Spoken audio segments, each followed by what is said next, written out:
none yishwe n'iki? nyine uko byagenze kuko icyo gihe nyine bari mu kabari nyine ahantu yari ari bari ku kabari bita ku makaro birangije akimara kwikubita hasi bamugejeje kwa muganga birangije noneho babimugejeje kwa muganga n'ubundi abona ko nta kibazo agikomeye agifite amaraso mazima no kwifukisha kiriya yifukisha yawe ko nta kibazo afite aritahira yigira mu rugo ariryamira rwose nta kibazo uhita unabyuka rimuturaga gisoro n'ubundi nabo. Uyu mugabo Dimobe babanaga ubu ntago wasanga ari we wamwishe? Oya, none si uyu mugabo yishwe? Aya makuru uko bimeze Dimobe baramubaje kuko babanaga nk'abavandimwe mu nzu, kuko iyo umuntu abana n'undi mu nzu bahameze nk'abavandimwe nta kibazo kiba gihari hose nta ribi.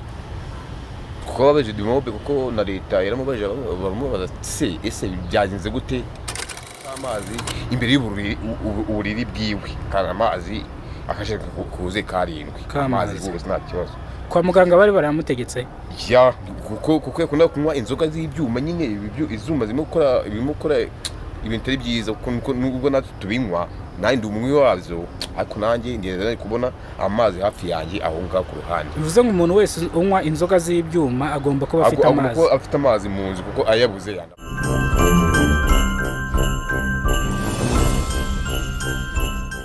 Mu karere ka Nyarugenge mu murenge wa Muhima mu kagari ka Rugenge habereye ibiteye ubwoba byarijije abanyarwanda benshi cyane, abandi batangira kwifata ku munwa.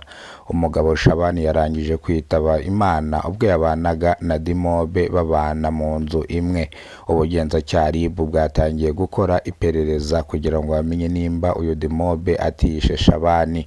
Turi kumwe n'inshuti yiwe magara, turi kumwe n'umuhungu bakuranye hano mu mujyi wa Kigali, ndetse yadusobanuriye yuko yari inshuti yiwe ya hafi, ariko kuba yapfuye ni ibintu byajije abanyarwanda benshi cyane. Koko atubwira yuko uyu mugabo Shabani yanywaga inzoga z'ibyuma, ndetse avuga yuko zishobora kuba arizo zamwishe, ariko kugeza izi saha icyamwishe ntago kiramenyekana. Ni mu gihe aha turi nababwiye yuko ari mu karere ka Nyarugenge mu murenge wa Muhima mu kagari ka Nyarugenge, aho umugabo Shabani yarangije kwitaba Imana. Ariko uyu mugabo yasobanuye yuko uyu mugabo Shabani yigize kwikubita hasi ava amaraso kuri Nyiramivumbi, bikaba aribyo byatumye yitaba Imana. Reka dutangire n'inkuru irambuye.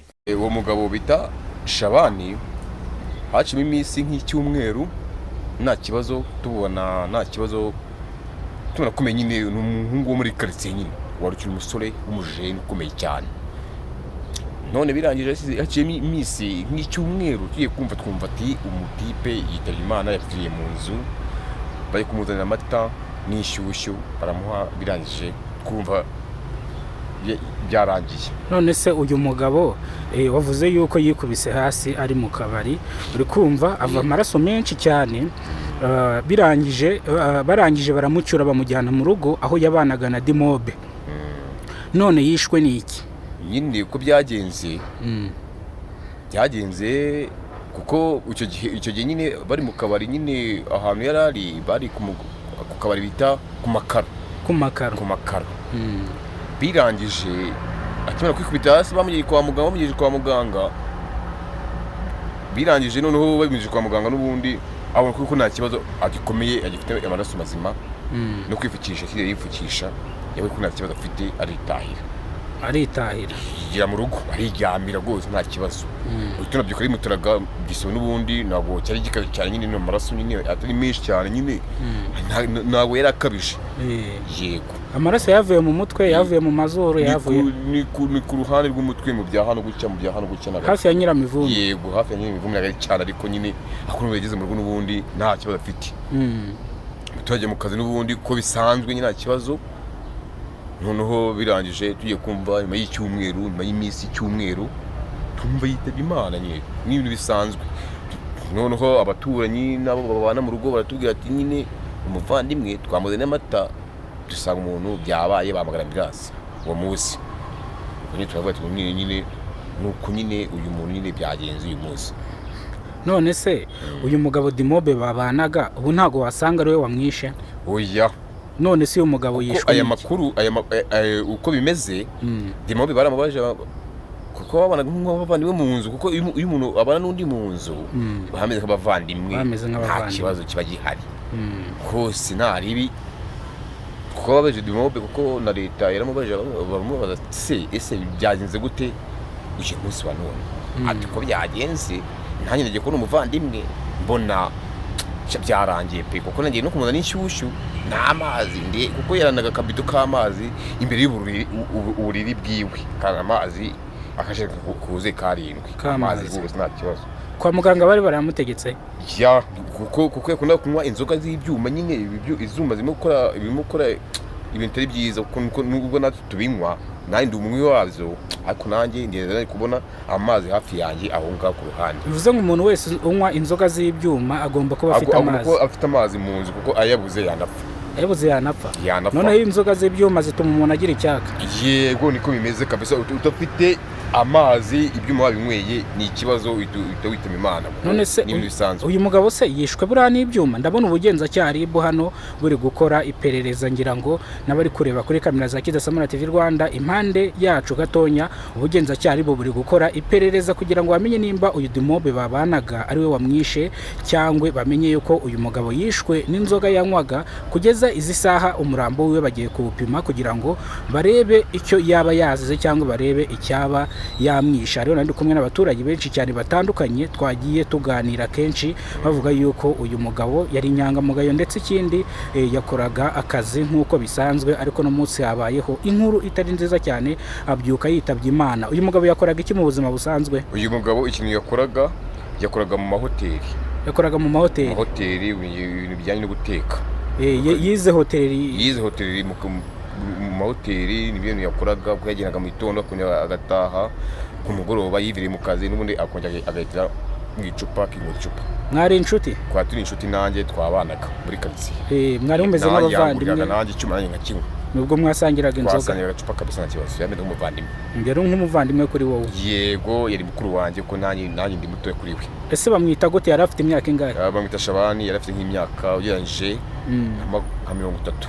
Afite nk'imyaka nka 30 n'irindwi gutyo 38. Yari afite umuryango se? Yari afite umuryango, nta mugore yari afite, yari umusore. Nta mugore yari afite rwose, ariko afite famiye nyine. Yari afite famiye hano i Kigali? Famiye hano i Kigali mu cyaro nyine, aho ku ivuko.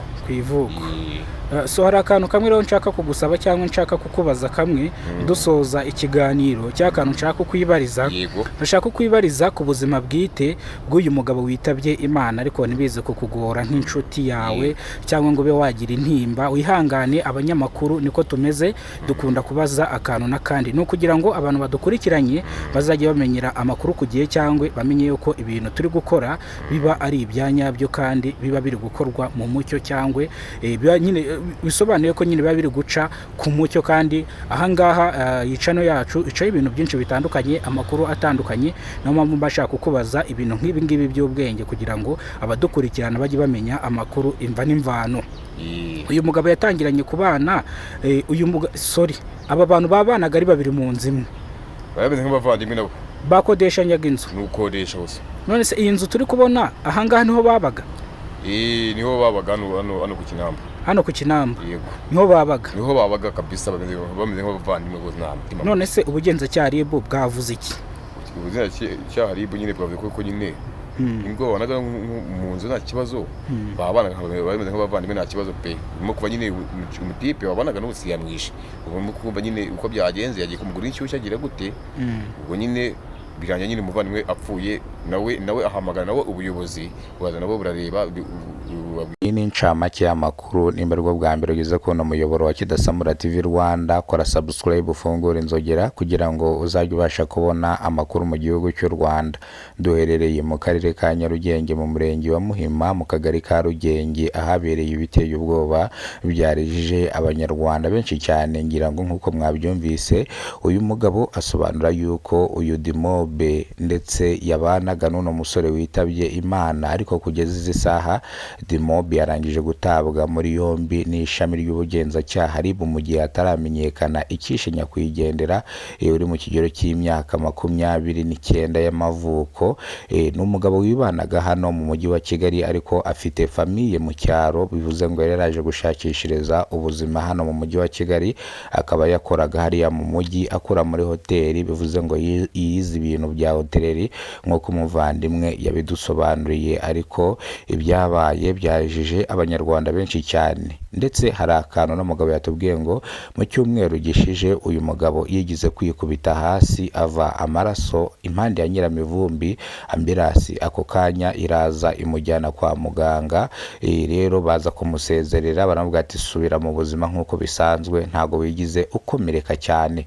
Ese uyu mugabo yaba yishwe n'inzoga yanywaga? Ese uyu mugabo iki gikomere yagize kubita hasi akava amaraso impande ya Nyiramivumbi nibyo byatumye yitaba Imana? Gusa turaza kubimenya ni mu gihe umurambo wiwe bawujyanye kuwupima kugira ngo bamenye icyamwishe cya nyacyo nikiza kumenyekana, turaza kubasobanurira. Nimba rwo bwa mbere ugeze kuno muyoboro, wibuke kugenda ukoze subscribe, ufungura inzogera kugira ngo uzajye ubasha kubona amakuru mu gihugu cy'u Rwanda kandi yizewe. Nge mwarimu mubana mwana makuru, nitwa Kidasamura, urw'inkorogoto bakora rugakonkoma. Ndabakunda cyane, nongeye kubifuriza umwaka mushya uzababere uw'amahirwe, uw'imigisha n'uw'ibyishimo. Murakoze cyane kandi ndabakunda. Nibagiye gushimira abantu mwese mwakoze subscribe, muraba agaciro. Ibyo tugizeho ni mwebwe tubikesha, n'ibyo twenda kugeraho ni mwebwe tubikesha. Turabakunda cyane, Imana ibarinde ibahereze umugisha. Ciao ciao.